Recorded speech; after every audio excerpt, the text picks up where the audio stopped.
নমস্কার বন্ধুরা, আজ আমরা আলোচনা করব ট্রেডিং রুলসের ব্যাপারে। মার্কেটে যে কোনো ট্রেডার যে প্রকারেরই ট্রেডিং করে থাকুক না কেন, সে কেবল একটা রুলস ফলো করে থাকে। সে ট্রেডিং রুল বা কম্পাউন্ড রুল আমরা যাকে বলি, এটা কি এবং আমাদের জন্য প্রয়োজনীয় কেন?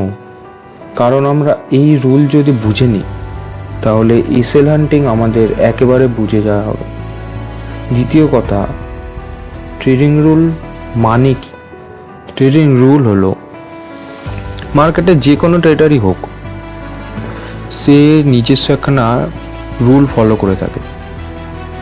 মানে সে কিভাবে ট্রেড করবে, মার্কেটে কোন জায়গায় সে এন্ট্রি করবে, কতটা তার টার্গেট থাকবে, কতটা তার প্রফিট থাকবে বা কতটা লস থাকবে, সেগুলো আগে থেকে নির্ধারিত থাকে।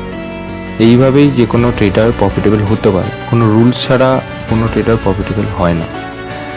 যেমন ধরে নিই, মার্কেটে অনেকে রেজিস্ট্যান্স, মার্কেটে একখানা লেভেল মার্ক করে, ধরো এটা রেজিস্ট্যান্স লেভেল মার্ক করলো, মার্কেট এখান থেকে রেজিস্ট্যান্স লেভেল অবধি গেল, এখান থেকে রেজিস্ট্যান্স নিচ্ছে। এই রেজিস্ট্যান্স দেখে অনেকে কি করবে, এখানে সেলিং এন্ট্রি করবে।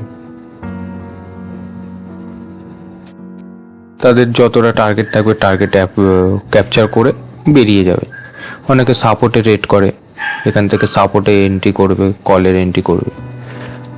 এসএল হান্টিং কি? এসএল হান্টিং হচ্ছে আমরা মার্কেটে দেখব যে মার্কেটের কোন জায়গায় অন্যান্য রিটেলার বলো তাদের স্টপ লস পড়ে আছে, মার্কেটটা সেইভাবে আমরা তাদের স্টপ লস হিটের ওপর আমরা তাদের টার্গেট করব। মানে ধরে রাখো, যারা এখানে সেলিং এর এন্ট্রি বানিয়েছে তাদের এসএল থাকবে এইখানে, এই লেভেলের কাছাকাছি তাদের এসএল থাকবে, আর তার ওপরে।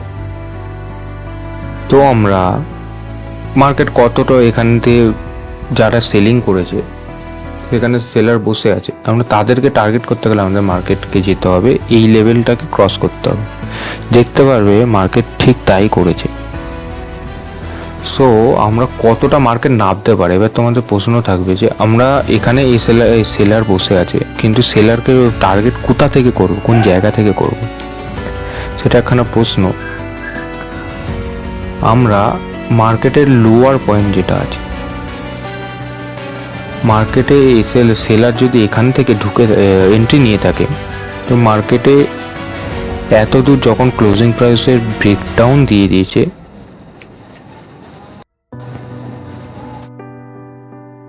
সেই জায়গা থেকে আমরা এন্ট্রি বসাতে পারি। কারণ কি? কারণ এর নিচে নেমে গেলে, আরও নিচে যদি নেমে যায়, মার্কেটে সেলারকে আর টার্গেট করা যাবে না, কারণ সেলার অনেক প্রফিটে এসে যাবে। তখন আমাদের কি করতে হবে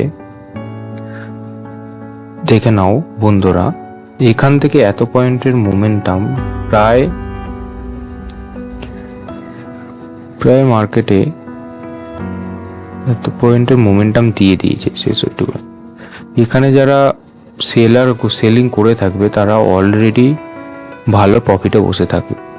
যদি আরও নিচে নামে মার্কেট, মানে ধরো আরও নিচে যদি নামে মার্কেট, তাহলে আমরা সেলারকে টার্গেট করতে পারবো না, মার্কেট অতটা মোমেন্টাম করতে পারবে না। তখন আমাদের কি করতে হবে? তখন আমাদের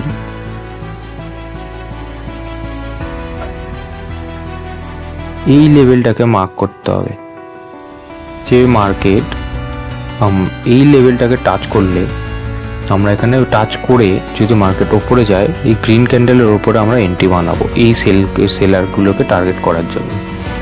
সেই মতো আমাদের এন্ট্রি হবে ঠিক এইখানে, স্টপ লস রাখবো ঠিক এইখানে, এই ক্যান্ডেলের নিচে।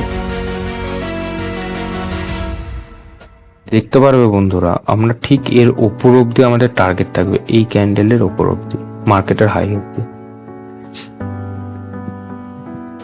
ইজ কলিং এসএল হান্টিং, মানে এইখানে যে সেলার বসে আছে সেটাকে আইডেন্টিফাই করাটাই হচ্ছে বড়।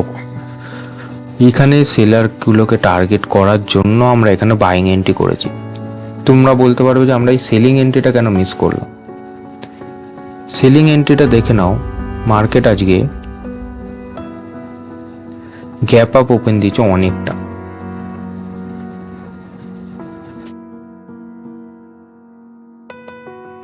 প্রায় 140 পয়েন্টের মতো গ্যাপ আপ ওপেন দিয়ে। এবার এখানে যে গ্যাপ আপ ওপেন দিয়েছে, এখানে যদি বায়ারও থেকে থাকে আগের দিন মার্কেটে, তারা প্রফিটে এসে গেছে। মার্কেট কি করলো, প্রথম থেকে রেড ক্যান্ডেল বানালো, যারা ওদের এই রেড ক্যান্ডেল দেখে এতটা গ্যাপ আপ দেখে ভাববে আর ওপরে যাবে না, তারা এখানে সেলিং করতে পারে, তাদেরকে প্রথম মার্কেট বার করলো, তারপর মার্কেট নিচে যাচ্ছে। এবার এতটা গ্যাপ আপের পর এখানে বায়ার আসাটাও চাপের ব্যাপার, কেন যত রিটেলার আছে তারা এতটা গ্যাপ আপের পর এখানে ডাইরেক্টলি বাইং করতে আসবে না। তারা কি করবে, তারা ভাববে মার্কেট এতটা গ্যাপ আপ যখন দিয়েছে তারা কভার করে দেবে, মার্কেট ভাববে যে মার্কেট কভার করে দেবে, মানে তারা এইখান থেকে বা এখানে আশপাশে সেলিং করবে মার্কেটে এতটা মোমেন্টাম ধরার জন্য। তাই তাদেরকে মার্কেট কি করলো, মার্কেটের লোয়ার পয়েন্টের ব্রেকডাউন দিয়ে তাদেরকে কনফার্মেশন দিল যে আমি নামছি, আরও নামছে। সেই কনফার্মেশন দেওয়ার পরই মার্কেট রিভার্স হয়ে যায়। এই আমাদের রিভার্সালে এন্ট্রি হবে অ্যাজ পার এসএল হান্টিং প্রফিট। তোমরা দেখতে পারবে আমাদের এন্ট্রি অ্যান্ড এক্সিট, তোমরা একবারে বুঝবে না, আমি এই নিয়ে আরও ডিটেলসে ভিডিও বানাবো। আজকে শুধু আমরা বলে রাখলাম যে আমি কি ধরনের ট্রেডিং করতে চাই, আমার এই চ্যানেলে কি ধরনের ট্রেডিং স্ট্র্যাটেজি নিয়ে ভিডিও আসতে চলেছে সেটা নিয়ে একখানা ছোট্ট কথা বলে রাখলাম। আজকের জন্য এইটুকুনি, আজকের আবার দেখা হবে আজকের রাত্রিবেলায়, মানে 27 তারিখ রাত 9টার সময় আমার কালকের মানে 28 তারিখের মার্কেট অ্যানালাইজ ভিডিওর সাথে। নমস্কার।